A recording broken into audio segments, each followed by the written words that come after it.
Hello guys, in this video I'm gonna show you how to change team uniforms in MLB The Show 26 Diamond Dynasty. So in order to change our uniform, we need to firstly go to build and under it select customize, and the first option you have is uniforms. Just select it. After that we should be able to see away and home uniform. Just select the uniform you want to customize. So I want to customize home uniform, then just go toward the home side, and then we have custom home and MLB home. So if you want to start with a MLB preset, then just go to MLB home, and from here you can just pick any of the team preset uniform, and that will be used for your Diamond Dynasty uniform. But if you want to manually customize your every color and every theme, then just go to custom home.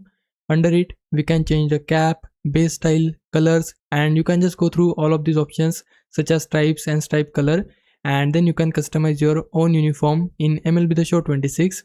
This is the process. Hope this helps. Leave a like and subscribe my channel. For now, thanks for watching.